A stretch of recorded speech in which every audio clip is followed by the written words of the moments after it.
Hello everyone, I am Vijay Singh. This is demo lecture on atomic structure. So let's start. इस दुनिया में जितनी भी चीजें बनी है सब कुछ एटम्स से मिलकर बना है।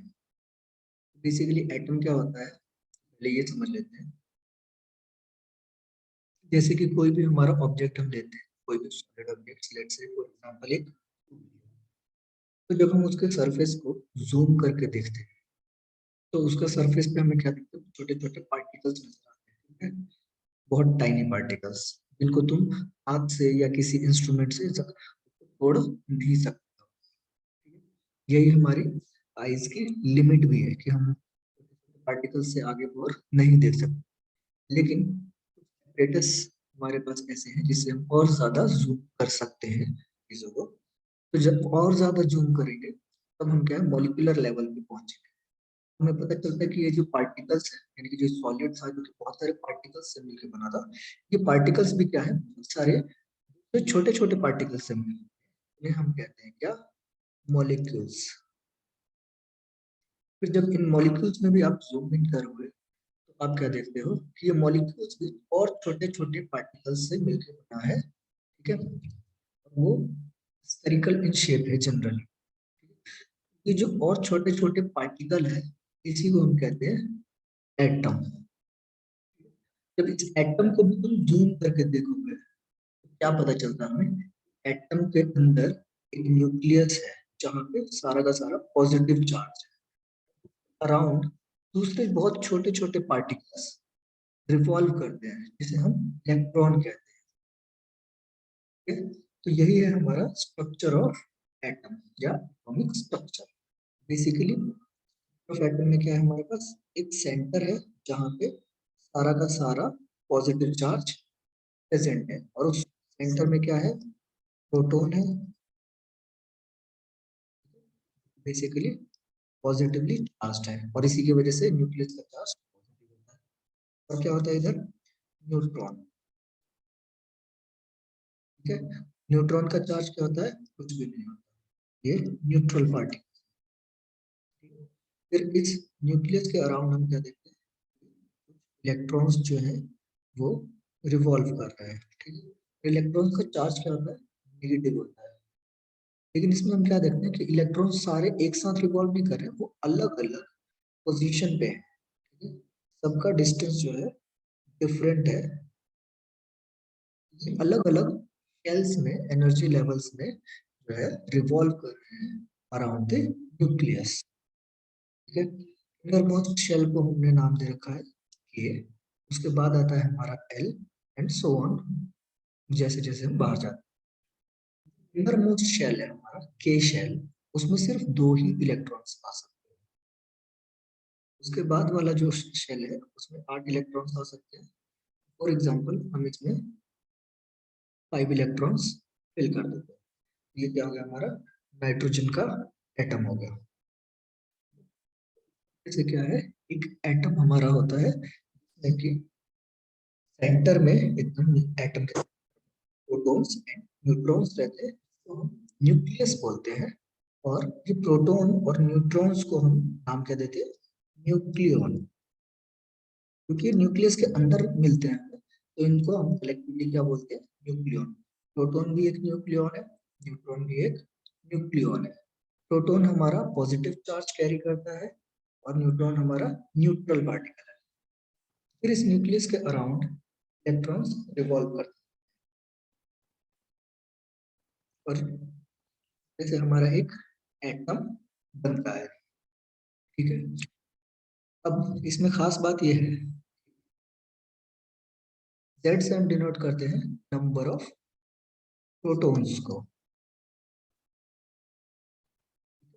जितने नंबर ऑफ प्रोटॉन्स होते हैं उतनी ही नंबर ऑफ इलेक्ट्रॉन्स भी हमारे एक न्यूट्रल एटम में होते हैं। क्योंकि एटम हमारा न्यूट्रल है तो ऑब्वियसली जितना पॉजिटिव चार्ज होगा उतना ही नेगेटिव चार्ज भी होगा।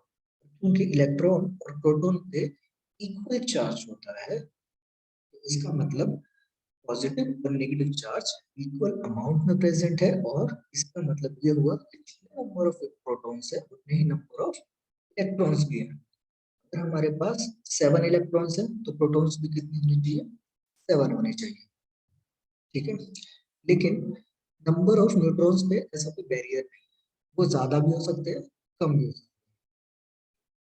न्यूट्रॉन नंबर को हम डिनोट कर सकते हैं, number of neutrons. Number of electrons को हम Z से ही डिनोट कर सकते हैं। Basically number of electrons number of protons के बराबर ही होता है।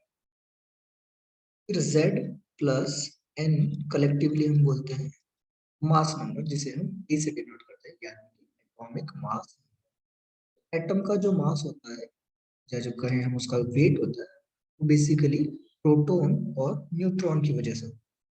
मास तो इलेक्ट्रॉन की वजह से भी होता है, मगर इलेक्ट्रॉन का मास नेग्लिजिबल है as compared to proton and neutron. तो इलेक्ट्रॉन बहुत हल्के पार्टिकल्स होते हैं, इसलिए उसको हम नेग्लिजिबली काउंट करते हैं, यानी कि ज्यादा काउंट उसको हम करते नहीं है। ठीक है, से क्या था हमारा एटॉमिक स्ट्रक्चर, ठीक है। तो हम इस एटॉमिक स्ट्रक्चर के कंक्लूजन पे पहुंचे कैसे थे, जरा ये एक बार डिस्कस कर लेते हैं। तो ऊपर हमारा एक एक्सपेरिमेंट था, अल्फा पार्टिकल स्कैटरिंग।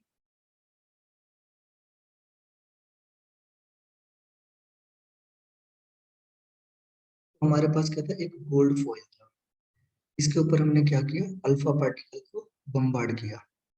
इधर एक हमारा अल्फा पार्टिकल का सोर्स है, जैसे अल्फा पार्टिकल पे बीम आ रही है। तो इसमें हम क्या देखते हैं कि most of the alpha particles इधर से ट्रांसमिट हो गए, और थोड़े से अल्फा पार्टिकल्स जो है अलग अलग डायरेक्शंस में गए। बहुत small fraction of alpha particle reflect भी हुआ वापस के।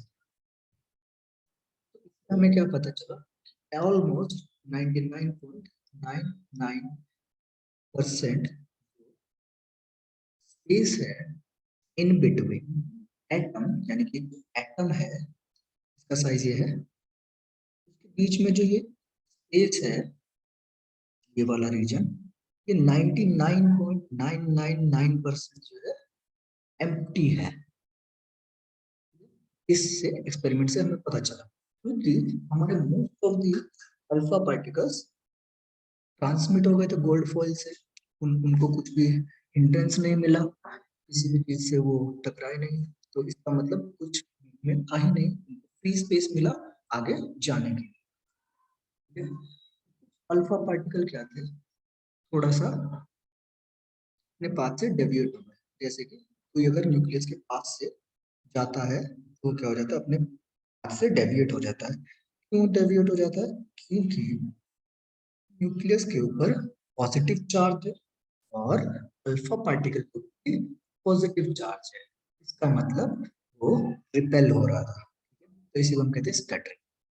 कुछ जो पार्टिकल्स थे वो हेवीली स्कैटर, ठीक है, यानी कि वापस अपने डायरेक्शन में आ गए थे जिधर से वो लॉन्च हुए थे। तो इसका मतलब क्या है, इस तरीके का, यानी कि कोई पार्टिकल अगर किसी चीज से टकरा के वापस आ रहा है, या कहीं हम स्कैटर होके वापस आ रहा है, इसका मतलब जिससे वो स्कैटर हुआ है, जो टकराया है, वो बहुत ही ज्यादा हैवी होगा। इसका मतलब ये होता है उनका जो सारा मास है, गोल्ड का जो फॉइल था, गोल्ड के जो एटम्स थे, उसका सारा मास कहाँ पे, एक किसी पॉइंट पे कंसंट्रेटेड था।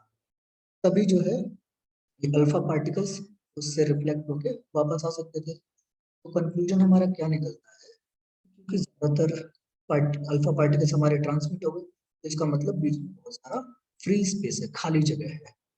कुछ पार्टिकल्स हैवीली स्कैटर हुए, यानी कि वापस अपने डायरेक्शन में आ गए जहां से वो जा रहे थे। तो इसका क्या मतलब हुआ? सारा मास क्या है, एक जगह पे कॉन्सेंट्रेटेड है, यानी कि बहुत सारा मास एक जगह पे कॉन्सेंट्रेटेड है, ठीक है। जैसे हम फाइनल कंक्लूजन पे पहुंचते हैं कि जो भी एटॉमिक मास है, यानी कि प्रोटॉन और न्यूट्रॉन का जो कंबाइंड मास है, वो कहाँ पर है, सेंटर पे है, ठीक है। इलेक्ट्रॉन्स कहाँ है, वो चक्कर लगा रहे हैं इसका, न्यूक्लियस का। तो इस तरीके से हमारा फाइनल जो है एटम का मॉडल तैयार हुआ, जिसमें कि न्यूट्रॉन और प्रोटॉन सेंटर में होते हैं और इलेक्ट्रॉन उसका चक्कर लगाते हैं, रिवॉल्व करते हैं अराउंड द न्यूक्लियस।